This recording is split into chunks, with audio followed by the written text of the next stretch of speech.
Back away from the propeller, kid. The shout cut through the dry Texas air like a warning shot. But Hadley Holt didn't move. She knelt beside the engine of the smoking twin-engine Cessna parked awkwardly on the makeshift runway of Dustin's old crop-dusting field, her short green dress fluttering just above dusty knees, the fabric stained with grease. Her bare legs were smudged with oil, and her hands worked with sharp, steady precision, tightening, adjusting, listening. A few feet away, Miles Flanagan stood with arms folded. Tall, broad-shouldered, and unmistakably black, he looked out of place in this dusty, middle-of-nowhere town.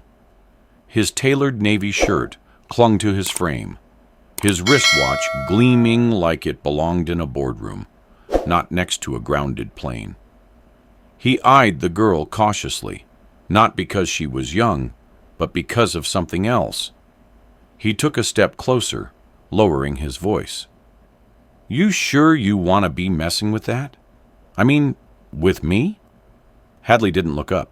"What do you mean?" He hesitated, then asked bluntly, "You're not afraid? You know, me, being a black man, out here alone, and you being, well, you?" She glanced at him then, calm and unbothered. "Sir, I don't care if you're green with purple stripes. Your engine's about to blow, and I like a challenge."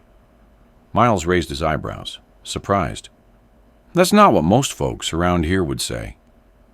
"I'm not most folks," she said simply, tightening a bolt. There was a beat of silence between them.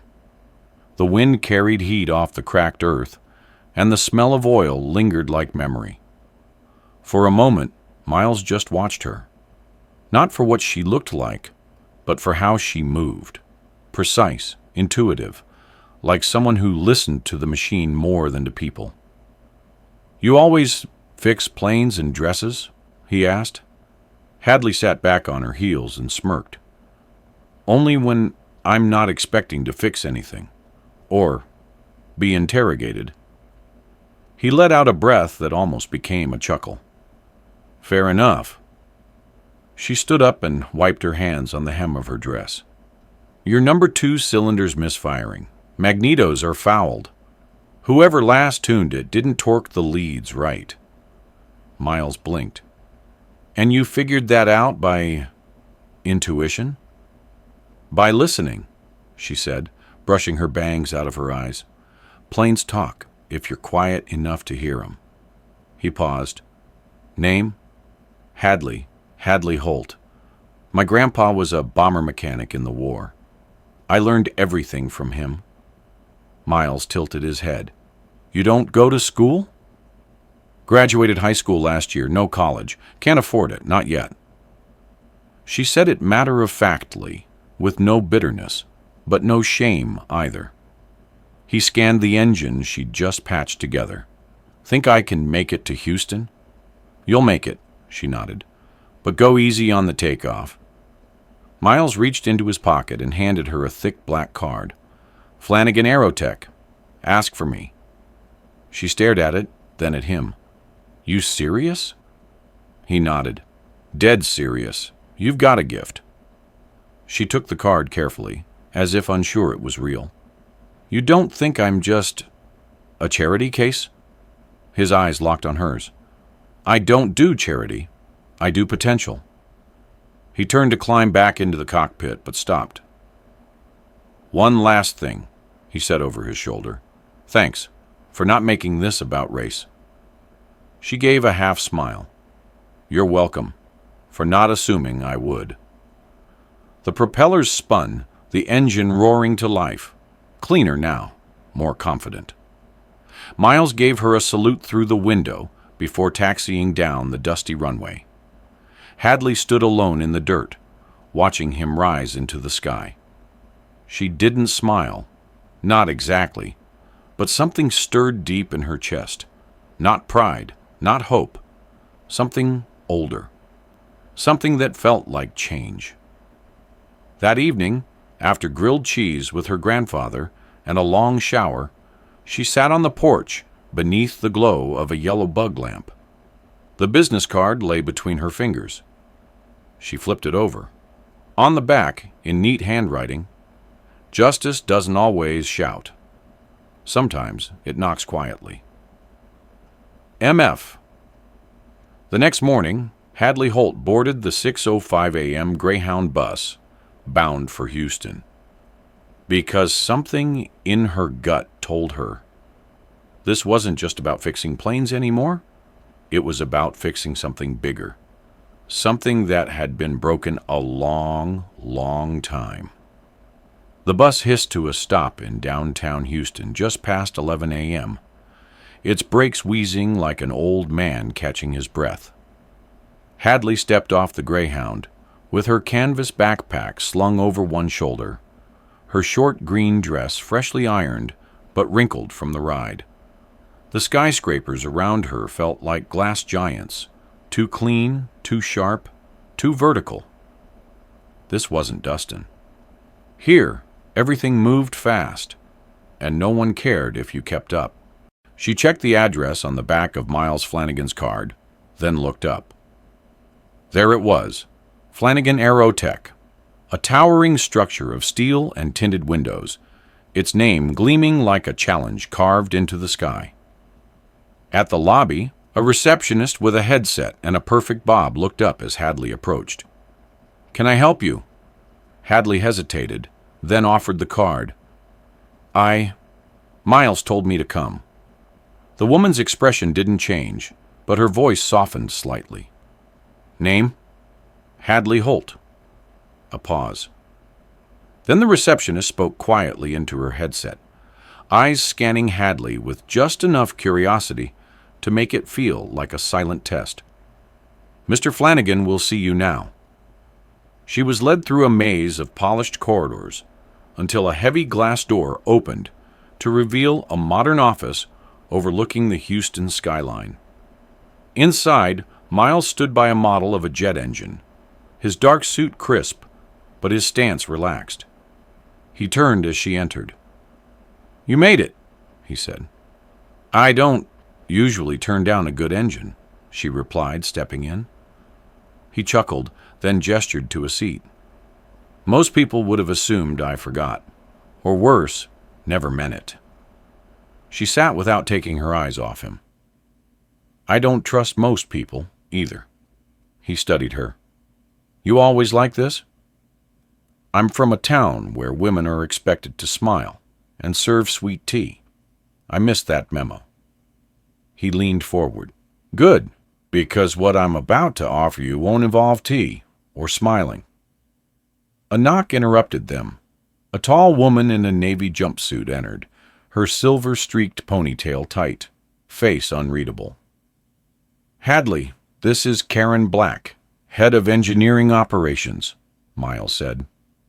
Karen's eyes swept over Hadley's dress, her dusty boots, the smudge of grease still on her elbow. Her handshake was brief and cool. "She doesn't have a degree?" Karen asked, turning to Miles without lowering her voice. "No," he answered calmly. "She has something rarer, instinct." Karen didn't respond, just nodded once and said, "She'll shadow me for the day. We'll see if instinct can tighten bolts." As they walked toward the hangar bay, Hadley glanced up at the fluorescent lights, at the sleek aircraft lined up like racehorses waiting for command. Her fingers itched. These weren't rusty farm machines. These were machines built for sky and silence. Inside the hangar, Karen pointed toward a maintenance platform beneath a military-grade prototype. "You want to be here, Holt? Prove you're not a publicity stunt." Hadley looked up at the engine's belly, already mapping the turbine lines in her mind. "You know what they say? If you don't belong in the sky, the engine will spit you out." Karen smirked. "We'll see." The next 4 hours passed in sweat and silence. Hadley worked beside engineers, with years of formal training, reading blueprints with her eyes alone, adjusting torque settings by feel. She didn't talk unless necessary. When a coolant line failed under pressure and soaked a senior mechanic, she calmly shut the valve before anyone else even reacted. Karen watched from the edge of the scaffolding, arms crossed, her eyes narrowing just slightly. During the lunch break, Hadley sat alone in the corner of the hangar, munching a peanut butter sandwich she'd packed in a napkin. Miles approached, carrying a bottled iced tea. "You hungry?" "I'm good." He sat beside her anyway. "You're being watched," he said. "I know." "She's hard on everyone," he added. "Don't take it personal." "I'm not here to impress her." "Then who are you here for?" She looked away for a moment. "Maybe me." He nodded slowly. "That's the only person who matters in the end." Then more softly, "Hadley. Earlier, I asked if you were afraid of me, of what I am. But the truth is I was testing you. I've been burned before, by people who smiled to my face and pulled strings behind my back." She nodded. "I know the feeling." He offered her the tea. "For what it's worth, I think you've got the kind of mind this place hasn't seen in a long time." She took the bottle, twisted off the cap. "I don't need praise." "It's not praise. It's warning. People here, not all of them want someone like you to succeed."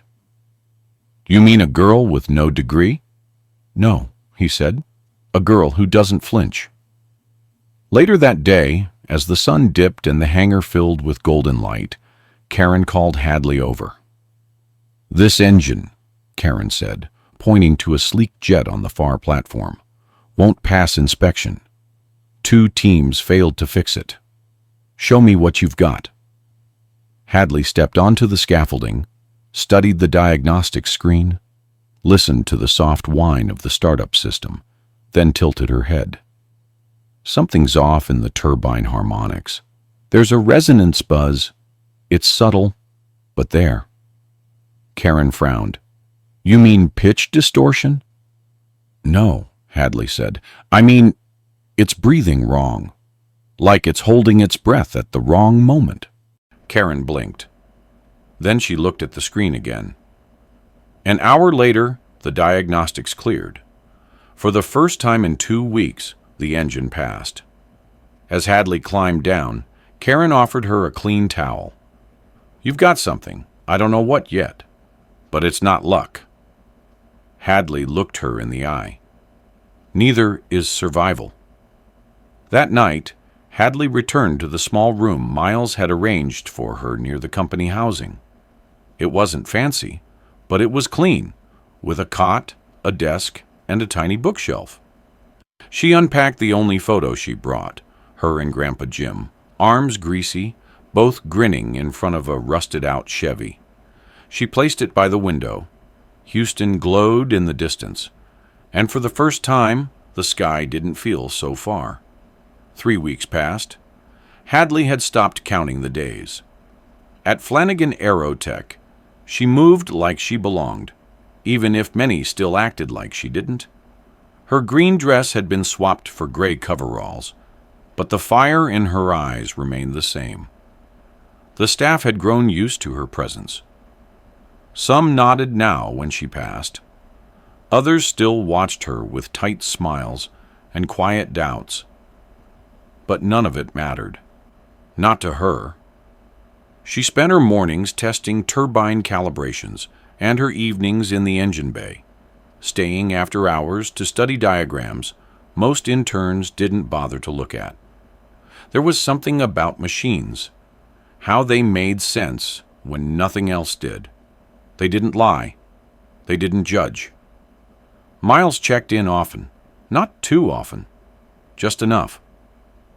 One night, as she walked past the restricted research wing, she saw him again, standing in the corridor with a man she hadn't seen before. Tall, pale, mid-50s, wearing a black wool suit despite the Houston heat. Hadley slowed as she passed, pretending to scroll on her phone. "She's promising," the man said quietly. "But you're not telling her everything, are you?" She doesn't need everything yet, Miles replied, or you're afraid of what she'll find. The door closed. The lock beeped. Hadley's grip tightened on the phone in her hand. The next morning, she was summoned to Miles's office. He didn't smile this time. "Sit down," he said. She sat. "I know you're curious," he began. "I'd be disappointed if you weren't. But there are things here. Legacy projects. Files that predate even me. Things I'm still sorting out." "You mean that man in the black suit?" Hadley asked. Miles studied her. "You heard that?" "I hear everything." He exhaled. "His name is Adrian Mott. He was with Aerotech before I took full ownership. He's connected to a research initiative called Phoenix. It's complicated. Am I part of it?" His eyes narrowed, unsure whether to lie. "Then you might be." "Miles, are you using me?" Silence. Finally, "No, but others might want to." That night, Hadley couldn't sleep. Something gnawed at her gut, like the hum of an engine out of balance. Around 2 a.m., she left her cot, walked to the company server lab, and entered through the side maintenance corridor with the access badge she'd borrowed from Karen earlier in the week. The lab was quiet, dimly lit. Rows of humming drives lined the walls. She moved to the terminal, typed, "User, Engineer, Holt. Access level, limited override requested, Flanagan DB Core Archive." A box popped up. "Password?" She reached into her boot and pulled out a folded note. One Karen had discarded absent-mindedly days ago, not realizing Hadley had a memory like a vault. She typed in the string of characters. The screen flickered, and then the archive opened. Project Phoenix. Subject profiles. Closed facilities. One folder stood out. Dustin.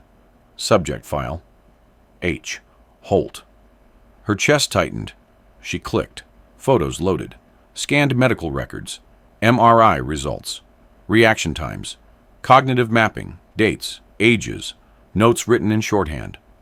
Subject exhibits exceptional auditory visual integration. Possibly syntonic recall capacity. Caution advised.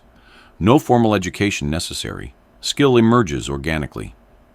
A small PDF labeled Matched Potential, M. Holt, J. Waters, deceased, appeared underneath. Her breath caught.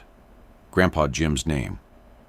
A scanned intake form revealed that he had once been interviewed for a mechanical cognition program during the late 1980s, but declined, citing distrust of government institutions. Below that, granddaughter transferred to civilian care after parental loss. No further contact. Risk level contained. Her hands were trembling. She closed the file, erased traces of her login, and backed out into the night. The next day, she confronted Miles in his office. "You knew," she said. He didn't ask what she meant. "Yes, you should have told me. I wanted to, but I needed to be sure you were ready." "Ready for what?" "To understand that someone tried to erase you, Hadley. Not just from a job, from records, from your own history." "Why?" "Because gifted people are dangerous to systems that only know how to control." Her eyes searched his. "And what are you?" He didn't blink. "A man who used to be part of that system, but not anymore." For a moment, the room held its breath. Finally, she asked, "Who else knows?" Only two people left. Adrian Mott and Karen. Karen? She was in it once. Got out. She's been watching over you this whole time. The next evening, Hadley found Karen in the hangar, welding near the tail of a test jet. "You lied to me," Hadley said. Karen didn't look up. "I protected you. You knew I was part of something, part of this program." Karen stopped welding, raised her visor. Her face was streaked with sweat, eyes hard. "You're not a subject, Hadley. You're a survivor." I don't want to survive anymore. I want the truth. Karen nodded once. Then you'd better get ready, because the truth's about to come looking for you. Just then, Miles entered the hangar, his face grim. They're here, he said. Who? Hadley asked. Government contractors, linked to Phoenix. They're asking questions, watching your movements. Karen cursed under her breath. From now on, Miles said, you don't go anywhere alone. Hadley looked at both of them. No, she said, from now on, we stop hiding. And with that, the machine she had spent weeks rebuilding behind her gave a soft hum, like it was listening, like it was ready, just like her.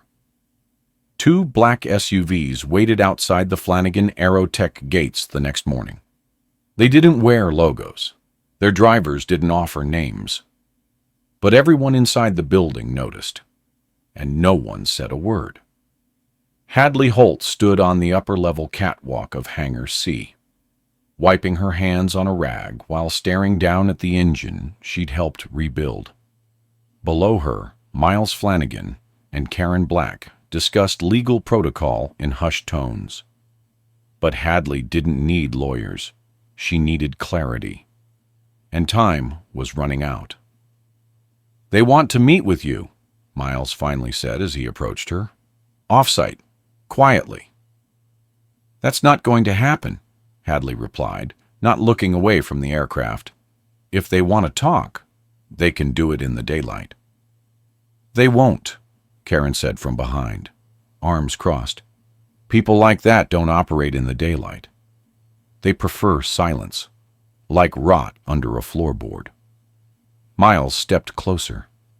Hadley, I know this is overwhelming, but these people, Project Phoenix, the ones who buried your file, they're not just a threat to your past, they're a threat to your future. She turned slowly.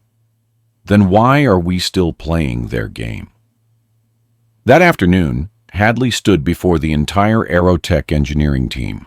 She wasn't supposed to speak, but she did anyway. I'm not a licensed mechanic, she began. I didn't go to college. I don't own a car or a resume that fits inside your spreadsheets, but I rebuilt that twin-engine turbine behind me in 42 hours when no one else could. I learned machines, not from textbooks, but from listening to their pain.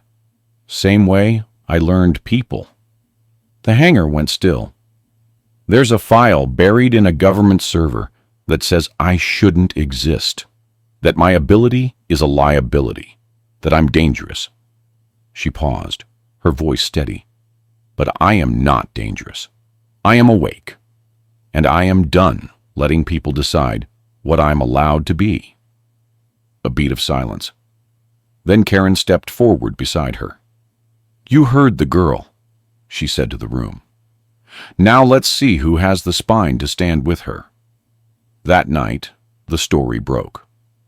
Marcus Eddings, a local Houston journalist, published the first report.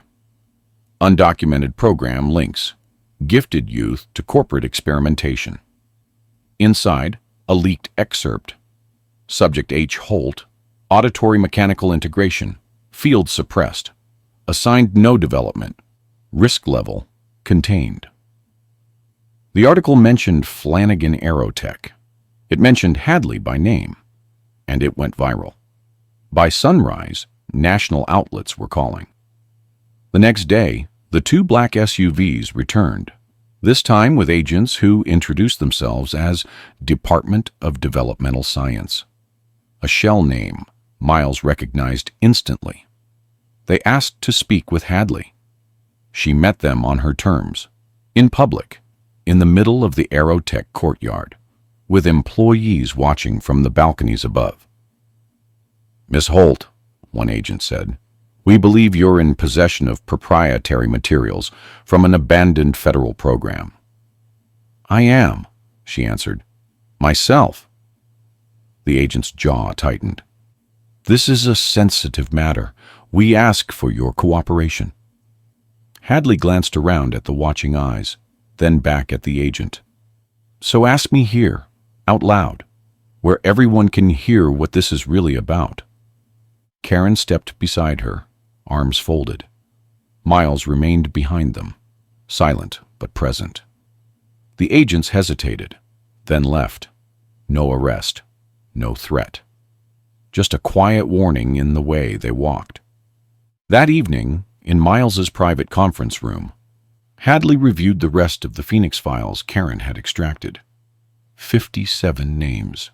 Children labeled enhanced. Most had vanished from records before age 10. A few were marked successfully redirected. A smaller number were listed as compromised or deceased. Hadley's name had a red triangle beside it. She scrolled to the last page. A name appeared that made her blood go cold. J. Waters, her mother's maiden name. A note: potential transgenerational inheritance. Child reassigned. No follow-up authorized.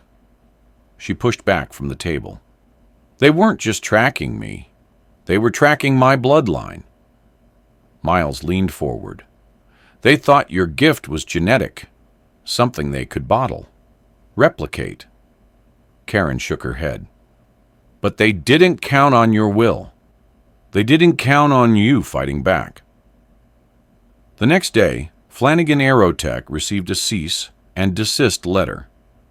It accused them of hosting classified property.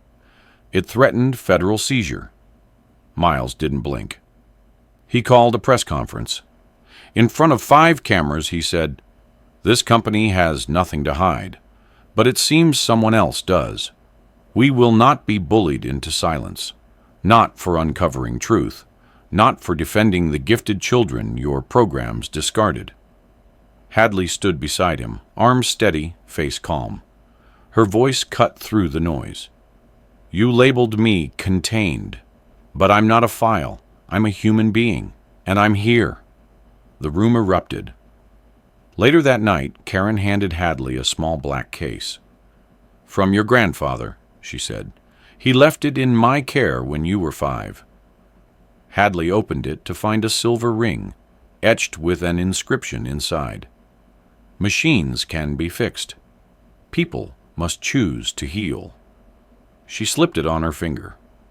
And in that moment, beneath the weight of history and truth, Hadley Holt stopped being a girl with oil on her knees. She became the storm they couldn't contain. The next morning, Hadley stood alone in the test bay of Flanagan Aerotech, her fingers resting lightly on the cowling of the prototype engine she'd been assigned weeks ago, the one no one else could fix. The lights buzzed overhead, and the scent of metal and ozone hung in the air like an unspoken warning. She wasn't here to tinker, not today. She was here to prepare. Because she knew now what Phoenix had planned, not just for her, but for others like her, the children who had disappeared, the names she'd scrolled through, the lives reduced to codes and classifications. And if they had their way, the story wouldn't end with her. It would start with her. Karen entered, silent as ever, holding a slim folder. "They filed for emergency legal injunction," she said flatly. "The federal agency wants us shut down by next week. They've frozen the Horizon Project accounts." Hadley nodded, unsurprised. "They're not coming after the machines. They're coming after the people." Miles walked in next, his expression tighter than usual, jaw clenched. "They've sent internal security into my own boardroom. Agents, armed. They claim it's about national interests." Hadley looked up at both of them. "Then it's time we make this national." That afternoon, she and Miles met with Marcus Eddings, the journalist who first published her file. This time, it wasn't just an interview. It was a strategy. "We go live," Hadley said. "Not just a leak, not just a headline. A full broadcast, names, files, testimonies, and I'll speak." On camera, Marcus looked uneasy. They'll come for you harder." "They already are," she replied. "Let them see what they're afraid of." That night, in a small studio rented off Main Street, Hadley sat beneath hot white lights, her silver ring catching the glow as she folded her hands. The camera rolled. "My name is Hadley Holt. I'm 18 years old. I didn't go to college. I don't have a government badge or a pedigree, but I have something they tried to erase. Truth." She told them everything. The file, the Phoenix program, the children, the silence, the legacy of manipulation disguised as innovation. She named names. She showed documents. She stared directly into the lens, like it was the eye of every power that ever tried to quiet her. And she ended with one line: "If they think gifted minds belong in cages, let them explain why they're so afraid of what we might fix." By dawn, the video had been shared nearly 2 million times. Congressional aides began issuing statements. Civil rights organizations demanded inquiries. A retired senator came forward and confirmed Phoenix's existence. And by noon, a subpoena landed at Flanagan Aerotech's doorstep. Only this time, it wasn't to silence them. It was a request for Hadley to testify. At the hangar, while technicians watched the viral video on their phones, Karen approached quietly. "There's someone you should meet," she said.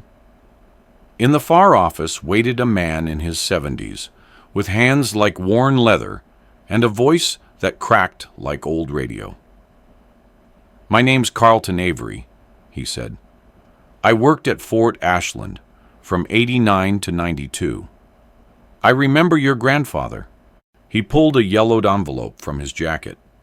Inside was a photo. Jim Holt in uniform, standing next to a row of test engines, smiling with a girl no older than 3 perched on his shoulders. "That was the first day he brought you to the base," Avery said. "He told us, this one's going to change everything. She hears things no one else does." Hadley felt her throat tighten. "He was right," she whispered. That evening, as the sun bled gold through the high windows, she walked back into the test bay. The same engine, the one with the strange harmonics, the faulty resonance, sat waiting. She climbed the scaffolding, eyes closed, and she listened, not to the machine, to the silence around it. Then, without checking notes or diagnostics, she adjusted the intake feed by a 0.5 millimeter, recalibrated the ignition sequence manually, and replaced one sensor she hadn't dared touch before. When she hit the start button, the engine roared to life, not loudly, but clean, balanced, whole. Miles watched from below, stunned. "How?" he asked. She stepped down, wiping her hands. "It wasn't broken. It was resisting." He frowned. "Resisting what?" "Control." At that moment, as if the universe was listening, her phone buzzed. A message from the Department of Developmental Science. "We request your presence in Washington, voluntarily or by order." Hadley looked at it, then locked the screen. She turned to Miles and Karen. "Time to pack a bag," she said. "We're going to D.C. And as she walked out of the hangar, the camera footage of her speech continued climbing. Millions of views, thousands of comments. One of them simply read, "This girl's not a mechanic. She's the spark." The hearing chamber in Washington, D.C. wasn't designed for truth. It was designed for power. Marble floors, polished wood, flags that hung too still. Cameras clicked quietly, and stern men in tailored suits looked over files they already knew how to deny. The audience was packed: journalists, lawyers, government officials, a few former Phoenix whistleblowers who had dared to show their faces. And in the center, seated at the witness table under the fluorescent glare of history, sat Hadley Holt. Her green dress had been replaced by a dark blazer and jeans, but the fire in her voice hadn't dulled one bit. To her left, Miles Flanagan sat, calm and unreadable. Karen Black was in the back, arms folded, eyes locked forward. They didn't flinch. Neither did she. "Miss Holt," the chairman began, "you understand you are not a scientist, nor a certified technician, and that your testimony is based on unverified documents, many of which were obtained through unauthorized means." Hadley leaned into the microphone. "I understand that truth doesn't always come with credentials." Murmurs rippled across the chamber. Another senator leaned in. "You claim Project Phoenix targeted gifted children, especially those without families, resources, or political connections. Do you have proof?" Hadley didn't speak. She reached into her bag and placed a hard drive on the table. "These are internal files from Phoenix. Medical reports, audio recordings, intake evaluations, and a list of 57 names. Some are still missing. Some are dead." Gasps broke out behind her. Cameras whirred. The senators scrambled through their notes, their control fraying around the edges. A third voice, female, skeptical, cut in. "And you, Miss Holt? What makes you so certain you were one of them?" She lifted her hand. The silver ring on her finger glinted under the lights. "This belonged to my grandfather," she said, voice steady. "He taught me to fix what others called broken. He also kept a copy of my intake file, the one that labeled me contained risk. They tracked me since I was a child, not for what I'd done, but for what I might become." Silence fell, the kind that follows impact. Outside the chamber, protests had formed. Advocacy groups for exploited youth, veterans who'd served with men like Jim Holt, former educators who recognized the quiet manipulation of talent, stripped of agency. And inside, the tide began to turn. A week later, the investigation was formally launched. A federal inquiry into the Department of Developmental Science and all subsidiary projects dating back 25 years. But Hadley wasn't waiting on justice. She returned to Houston the next day and found something waiting for her at the gates of Flanagan Aerotech. 12 students from 12 different states, some young, some older, all gifted, all different, and all overlooked. "Are you Miss Holt?" a nervous boy asked, clutching a drawing of a broken turbine he'd redesigned in colored pencil. She knelt down, smiled. "You're in the right place." By spring, the Holt Initiative officially launched, an independent mentorship and engineering center for mechanically gifted youth from underserved communities. Funded by Miles Flanagan, designed by Hadley, managed by Karen Black. No tests, no labels, no files, just tools, space, trust.